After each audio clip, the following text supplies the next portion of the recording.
Hello folks, this is April and you're watching the Android Authority channel on YouTube. Apple has just released its very first mini tablet, a 7.9-incher aptly named the iPad mini. Is it a little too late into the 7-inch tablets race? Or does the iPad mini pack enough punch to intimidate one of the well-loved leaders in the 7-inch tablet game, the Google Nexus 7? Find out in this video review of the iPad mini versus the Google Nexus 7. As always, we begin from what are most apparent to the eyes, the tablet's exterior and physical aspects. The iPad now has a smaller sibling called the iPad mini. Compared to the earlier iPads, this new one definitely deserves being referred to as a mini. But placed against the Nexus 7, the iPad mini is not as mini. It is actually slightly bigger and slightly wider than the Nexus 7. What's even more amazing is that despite its bigger size, the iPad mini is thinner than the Nexus 7 and is also lighter. Apple did a good job in making this tablet thin and light. I'm sure a lot of folks will appreciate the thinness and lightweight, especially those who use a tablet primarily for long hours of reading. The iPad mini's predominantly aluminum housing shows Apple's touch of simplicity and minimalism. The Nexus 7, on the other hand, also appears simple and minimal, but with an air of classiness because of its all-black theme accentuated by silver edging. On the front of the Nexus 7, you find nothing but the front camera at the top center of the screen and the sensors nearby. On the iPad mini, you'll find the front camera right here and Apple's iconic home button down here. As far as minimalist design is concerned, we give it to the Nexus 7 for not having any physical home button, not even a capacitive one. Navigation is software-driven on the Nexus 7. We'll talk more about software later. Let's check the sides. The left side of the iPad mini doesn't have anything. Same thing for the Nexus 7 except for the dock connector pins here. Here on the right side of the iPad mini are the mute orientation lock button and the volume buttons below it. The volume buttons on the iPad mini are not merged into one volume rocker. They're separate, unlike the volume rocker on the Nexus 7. On the Nexus 7, the power button is also here on the right side above the volume rocker. These are the only physical buttons that you'll find on the exterior of the Nexus 7. At the top side of the iPad mini are the headphone jack here and the microphone here. This one's the power button. It's still near the volume buttons, but on a different side. The top edge of the Nexus 7 is bare. There's nothing here. At the bottom edge of the iPad mini are its loudspeakers. In between the loudspeakers is the Lightning port for charging and data connection. In the case of the Nexus 7, here's the headphone jack here and the micro USB port here. The iPad mini's back is made of aluminum. It's smooth and slightly textured. It feels like suede. The Nexus 7's back, in contrast, is made of rubberized plastic with pockmarks. Although the iPad mini has a slightly textured back, it is easy to grip without fear of slipping, primarily because the tablet is light. In the case of the Nexus 7, its back is easier to grip because of the rubbery and dot textured back. And it has to be easier to grip because it is also heavier. These two devices are actually a pleasure to hold either in one hand or in two. As for screen and display, both tablets use LED backlit IPS LCD displays. Both screens, of course, have oleophobic coating, which is just a high-sounding term for oil-resistant coating. So no need to worry about oil seeping into or sticking to your screen. Both screens use tough glass for protection against scratches. The Nexus 7 in particular uses Corning Gorilla Fit glass, one of the toughest glass products from Corning. Google's tablet has a 7-inch screen diagonal with 15:9 aspect ratio, resolution of 1280 by 800, and very sharp display because of its 216 ppi pixel density. Apple's tablet has the bigger screen at 7.9 inches diagonal, but it has a lower resolution of 1024 by 768, a 4:3 aspect ratio, which I'm not very fond of when it comes to watching HD movies, and only 163 ppi pixel density. This doesn't use Retina display. The touchscreens on these two tablets are snappy and very alert to touch input. They're very responsive. Transitions between home screens are very smooth, no jitter or lag too. I like the better contrast on the iPad mini's display. Blacks are blacker and whites are whiter than on the Nexus 7. However, the Nexus 7 seems much better with colors. They're brighter and more vibrant than those on the iPad mini. The Nexus 7 has sharper images too, thanks to its higher pixel density. Let's talk a bit about the processing power of these two tablets. The iPad mini uses Apple's very own dual-core Apple A5 chipset with its 1 GHz Cortex-A9 CPU and a PowerVR SGX 54.3 MP2 graphics processor. It has 512 MB of RAM. In these days of quad cores and 2 GB of RAM, this tablet's dual-core chip and 512 MB of RAM seem a little behind. Meanwhile, the Nexus 7 flaunts a quad-core NVIDIA Tegra 3 chipset with its 1.3 GHz Cortex-A9 processor and ULP GeForce graphics processor. This baby has 1 GB of RAM. These are very powerful hardware specs. The Nexus 7 surely has the hardware for heavy multitasking, extreme web browsing, or hardcore video gaming. As for storage, neither of the tablets provides microSD storage expansion. Apple lets you choose from 16, 32, or 64 GB models. Google, on the other hand, offers only 2 storage models, 16 GB and 32 GB. Apple's tablet uses a lithium polymer battery rated at 4400 mAh. Google's tablet has a lithium-ion battery rated at 4325 mAh. Apple claims that the iPad mini can last up to 10 hours of web browsing on Wi-Fi, watching videos, and listening to music. Asus claims that the Nexus 7 can last up to 9.5 hours of playing HD videos, with Gmail running and syncing in the background, and with an external headset plugged in, all while Wi-Fi is on. Also, while we're at this, Apple insists on its proprietary Lightning port and cable. It's not a standard port or standard charger. In contrast, the Nexus 7 uses a completely standards-compliant micro USB port. This means that if you ever forget your Nexus 7's charger, you can just use the charger cable of your other Android phone.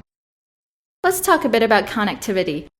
You can't make phone calls on either tablet, but both are capable of Wi-Fi connections. Both also have Bluetooth connectivity.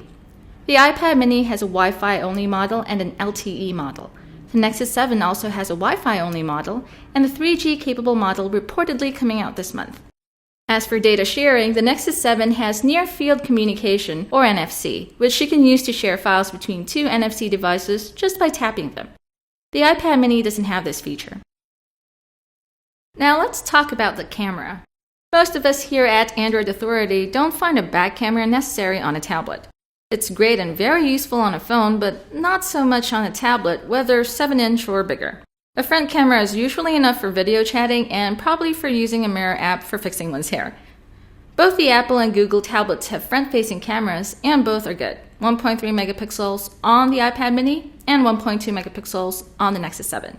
These cameras can capture acceptable quality photos and videos, especially with adequate lighting. Apple slapped a back camera, all 5 megapixels of it, onto the iPad mini, even named it Eyesight. We still find it a bit too lavish and opulent to have a primary camera on a tablet. Some will definitely find it useful, but I feel it's just an add-on cost.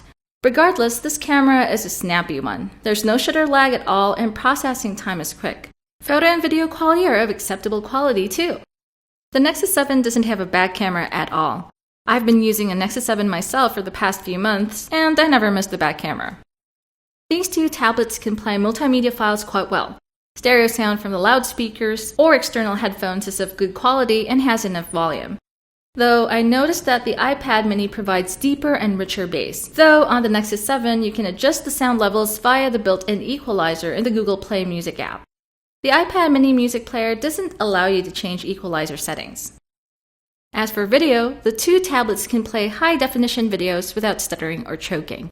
Playback is very smooth. Let's now turn our attention to the software and user interface on these tablets. The iPad mini comes with Apple's iOS 6.0 out of the box, but you can update it right away to version 6.0.1. The Nexus 7 comes with pure Google Android 4.1 Jelly Bean. Being a Nexus device, it's bound to be one of the first to get upgrades to the latest Android 4.2 Jelly Bean very soon. This discussion about the two tablets' operating systems, software, and user interfaces can easily reach a couple of hours or more, so let's take a look at some of the important and basic features. Both Android and iOS are strong, reliable, and stable operating systems. Both are equally capable of allowing you to use your tablet satisfactorily. They do differ in so many ways and implement solutions differently. For instance, the lock screen. Here's how it looks like on the iPad mini. And here's what you see on the Nexus 7. See this picture frame icon here? If you tap this, the photos in your gallery will be displayed one at a time in a slideshow right here on the lock screen, like this. This feature is not available on the Nexus 7. Let's see the Nexus 7 lock screen. Tap and drag the status bar downward like this to access the notification menu. You can't do this on the iPad mini. Drag the lock icon upward towards the Google logo to instantly launch Google Now. Right on the lock screen alone, Android already shows its mighty muscle and already gives you a foretaste of the many awesome things that Android allows you to do. To unlock the iPad mini, drag the slider to the right. On the Nexus 7, drag the lock icon to the unlock icon. Now we're here at the home screen, so let's check it out. On the iPad mini, all your app icons are here on the home screen. The logic is that of immediate access. All your apps are laid out before you, ready for you to launch right after you unlock the tablet screen. To view your notifications, just pull down the notification center like this. Notifications are grouped according to the app. You can delete a notification group, but you cannot dismiss individual notifications. You can't even dismiss all notifications at the same time. You can, however, control which apps will display messages in the notification center. This bar here is called the dock bar. You can add your most frequently used app shortcuts to this dock so you can launch your favorite apps regardless of which home screen you're at. This button here is the home button. It is the central control of the iPad mini and it performs several functions. Click it once to go back to the home screen. Click it twice to view your most recently closed apps. Hold it down to launch Siri, the voice-activated assistant. If I could sum up the iPad mini's overall principle in just one word, it would be efficiency. On Android, things are different. Not necessarily much better, but definitely more flexible, clearer, and fun. On the Nexus 7, you get 5 home screens, which you can view by swiping either to the left or to the right. To view your notifications, just swipe downward from the status bar to open the notification menu. This button here is for locking the screen orientation. This one here is a shortcut to the settings menu. Those are a lot of things that you can do on Android, and we're still talking about the notification menu. This bar here is the dock bar. You can also place your favorite app shortcuts here. You can even organize the app shortcuts into folders. Just tap, hold, and drag an app icon over another to create a folder. The Nexus 7 doesn't have physical buttons. It has virtual buttons instead. These 3 buttons here are for back, home, and recent apps. On the Nexus 7, your apps are kept in the app drawer. Tap this middle button here to view your app drawer. Voila! All your apps are here. You can place app shortcuts on your home screen too, if you like. Just tap, hold, and drop an app icon on any of your 5 home screens. Like I said, Android is more dynamic and flexible. Widgets are a testimony to such flexibility. All the available widgets can be accessed from the Widgets tab, next to the app drawer. You add a widget to the home screen in the same way as you add an app icon. Let's add a photo gallery widget. There you go. You will never be able to enjoy this on your iPad mini. Customizing your Nexus 7 home screen is easy too. Long tap on any empty space on the home screen, like this, and you can easily change your home screen wallpaper. Speaking of which, you can use animated wallpapers, better known as live wallpapers. Let me show you how this works. Cool, huh? Again, this is one of the nice things on Android that you can never enjoy on your iPad mini. If I can sum up the Nexus 7's overall principle in just 2 words, they would be flexibility and freedom or choice. Both Android 4.1 Jelly Bean and iOS 6.0 have more software features than we can cover in this review. So check out our text review on Android Authority to find out more about what other software bells and whistles the Nexus 7 and iPad mini can offer you. Now we're down to the last bit of this review. Price.